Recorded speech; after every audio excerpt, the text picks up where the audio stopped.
How's it going, folks? Stu here. Another ruddy month. It feels like the months go too quickly. August was another month, wasn't it? Films came out.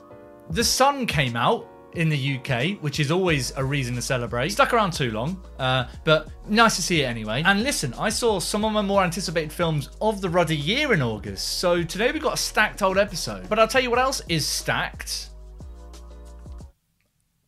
I don't know. I just walked into a joke that I don't know what I was going to say. So August, well and truly behind us. We are firmly in September, which means, look, we got to chat about some of the films I've been watching. Listen, I got a butt ton to catch you up on, and I got to do it quick, because if I don't, they'll bloody kick me out of here. Link to my Letterboxd is down there. Go click it and follow me so you can see what I'm watching through the month. It only makes sense. But also subscribe, hit the bell icon, socials down there.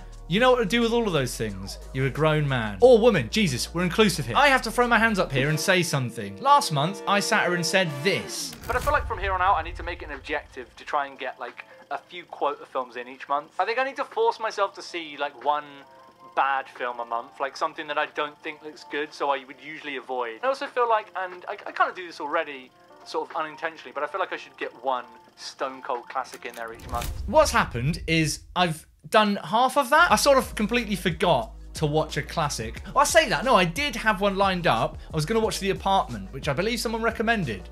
I have it. So I was going to watch it. Didn't get round to it. But I did watch a terrible film that I wasn't really excited to watch at all and had no real interest in. Whatever it was, you just have to wait and see. Approximately a few minutes, because we're about to go through it. But look, I don't know why I'm gesturing. That's the screen. Let's just turn around. All right, August. Here we go. Looking very nice, looking very Augusty. A little bit of a smaller month here on Letterboxd for me than last one in July, and that is because I watched a few less films.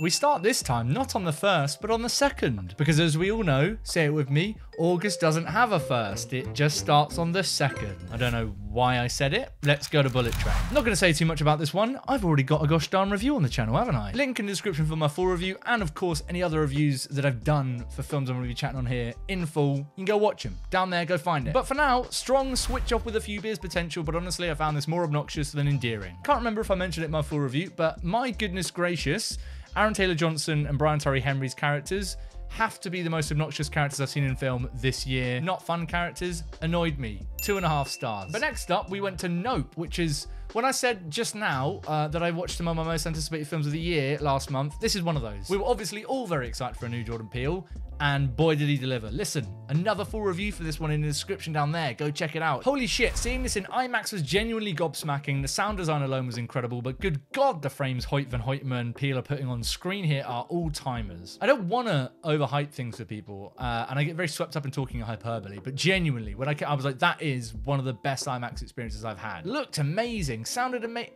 If you haven't seen it yet, or if you have seen it already but just want to see it again, go see it in IMAX if you can. 4.5 stars. What a whammy. I wasn't sure if it was going to land to that degree, but it landed to that degree. But after that, we went from IMAX back to my home on the sofa because we watched Prey, which finally came out on Disney+, and I've been anticipating for a short while. I wasn't too excited to see a new Predator film. They haven't all been great, but they're at least all fun, I think. I actually quite enjoyed that one with Adrian Brody. But I heard there was a new Predator film, and it's directed by Dan Trachtenberg, who did 21 Cloverfield Lane. That's what that film was called, right? Why do I feel like I've just said the wrong thing? I have to check this. 10 Cloverfield Lane. That's definitely what I meant, and I said that. Slow start and takes a while to shake the fan film feel, but once it gets going, this was a lot of fun. Solid kills. Yeah, didn't have a huge amount to say about this one, other than just it was good. I think maybe my star rating is leaning on the generous side, but it was really fun. I think it was quite slow to get to where it needed to get to. It felt very fan filmy for a lot of it. Like the very start, I just felt conscious that I was watching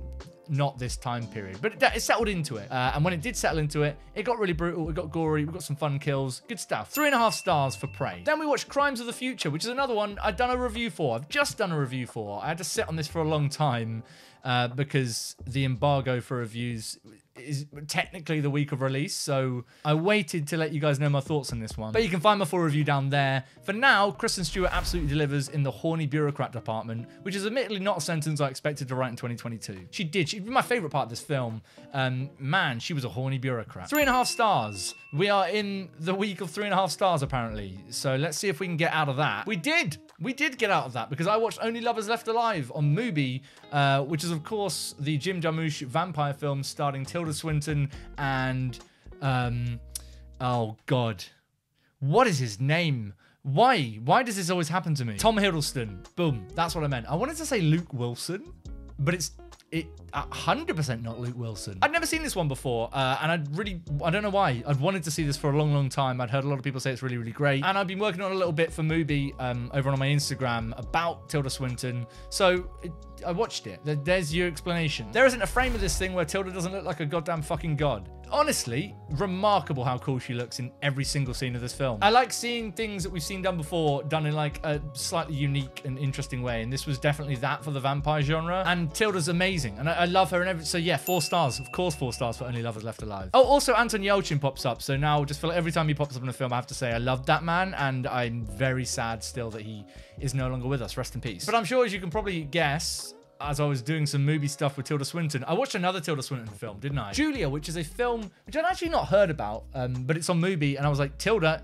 yes, I'm watching it. Good God, this thing was stressful. First half is amazing, kind of loses steam a bit toward the end, but there isn't a soul on earth that could outact Tilda Swinton. I'm trying to think of other times we've seen her do like a real lead character that, you know, like really get her own big film. But she's so good here as this American sort of alcoholic, self-destructive woman that gets wrapped up in a kidnapping plot. It's very Uncut Gemsy, very Safdie Brothers in its kind of tension and the way it just sort of rattles through it, and you just don't want to be watching things happening, but they are happening. Very much a case of watching a character make very bad decisions and watching that snowball to very stressful climax. 3.5 stars for Julia. What did I watch after Julia? I went and watched Nope again, because why wouldn't I? The first time I watched it was a press screening. Second time is when it came out, and I took my girlfriend because I was like, hey, we gotta go. Like, don't pack your shit, we're going. Went and saw it on IMAX again, delivered even more.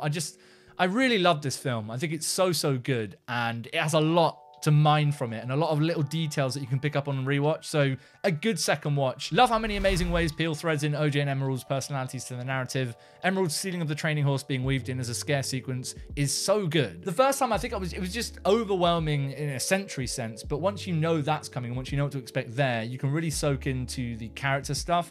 And I think the second time watching this film, I really connected more with that kind of sibling relationship on screen. And I think it was done really, really well. I could watch it a third time. The only reason I haven't is because I've just not had time to, but I will watch it again. 4.5 stars. I'm confident at this point in saying this is Jordan Peele's best film. I don't care who knows. But after that, we watched Triangle of Sadness, which I have yet to do a full review for, but I will have one coming on the channel.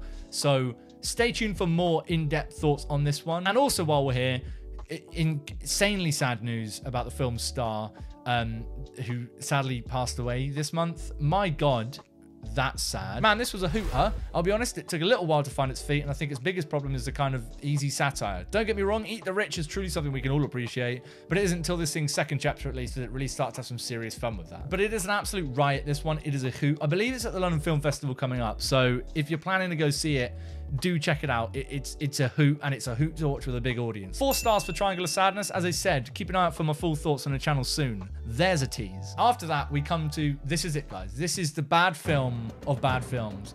When I said earlier, I didn't get a chance to watch a classic, but I got a chance to watch a film I didn't want to watch because it looked bad, and I've heard very bad things, and it's bad. This is it. It's Morbius. Not worth the meme, is all I'm saying about it. This film really is bad. Like really bad. I think it's very easy when a film is very bad for the internet just kind of snowball, and then you come around to watch it and you think, oh, that wasn't that bad, was it? This one was very much as bad as I expected it to be, and I'd heard it had been. No one's good in it. Looks like shite. Very predictable. Lazy. The narrative sucks. What is the narrative? It's just these two people that do and don't want to be vampires telling each other they do or don't want to be vampires. absolute hot shite. 1 star. And then I watched a surprising little film called Speak No Evil, which was recommended to me by Alex from Nordic Watchlist, and which I've just put a full review for out on the channel. So definitely go check that out if you want to see some in-depth thoughts there. I recommend it. Doesn't do a huge amount to push the boat out in terms of new ideas, but definitely does do an effective job at what it's trying to do. Well, shit. What? That's supposed to say shot, isn't it? I've written shit instead of shot. Laugh it up, guys. Laugh it up. Well shot, well paced, and genuinely nasty. If you're a fan of horror films that go to no nice places, that leave you sort of sat there watching the TV feeling hopeless, you're gonna really dig this one. 3.5 stars for Speak No Evil. Then I watched Babysitter, which I was invited out to go check out by Mubi, who put on a nice screening, and we had some booze, and we watched it. That was pointless. I don't know why I needed to tell you that. I just guess I did. I didn't know anything about this one either until I sat down to watch it, and it was a fun but weird watch. Entertaining and fun approach, but ultimately I think it was just a bit too much. Really the same thing for about an hour and a half, which often made me laugh, but also often made me absolutely zone out. I like that it's going for it and is wild and zany and a very peculiar but fun directing style of it. But at the same time, it's doing that so much, and it's so relentless in its pace and in its just kind of full barrage of wacky ideas that ultimately I did sort of end up just kind of glazing over a lot of it. It just felt a lot like the same thing for about an hour and a half, which is never a particularly fun vibe to feel in a film unless it's an amazing vibe. And this was just a fun vibe. It was good. I liked this approach to this topic and this way of exploring these themes, but ultimately it was just pretty bang in the middle for me. I didn't feel too much towards it, but I didn't have a bad time with it. 3 stars for Babysitter. But then we finished the month off with Samaritan, which is a new oh my god, listen, I need to get better at remembering actors' names when I sit down with a camera in front of me, because they just go. Sylvester Stallone. I've just forgotten Sylvester Stallone's name. What am I doing? Doesn't really do anything. Stallone is hilarious. Not a boring watch, thankfully. That has to be the most conservative I've ever been with a review on Letterboxd ever. Just to the point. And honestly, Stallone is hilarious in this thing. His lines, man. Dude is hilarious. The film isn't doing anything that hasn't been done by other superhero films. It's been done worse by other superhero films. It's been done a lot better by other superhero films. It has a hilarious twist, which I saw coming. I think everyone could have seen coming. It was incredibly obvious. It doesn't present itself in a new way at all.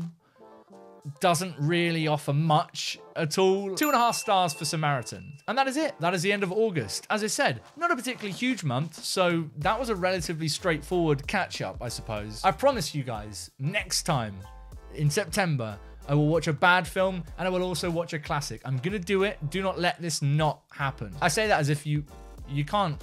I mean, ultimately, I'll do what I want. But when it comes to September, trust me, I'm gonna be sat here and I'm gonna be saying, look, I done watched this classic, and I also watched this dog shit film. But listen, you guys had an August as well, I'm assuming. Unless you died in July and you're a ghost. Let me know what you've been watching down in the comments below. We'll have a little chat. And of course, as usual, recommend films that you want me to check out, and I'll see if I can get around to them in September for you guys. I'll see you guys soon for some more thoughts on more films. But until next time, I'm going to sit and twiddle my thumbs like this. Just gonna keep doing that for a bit.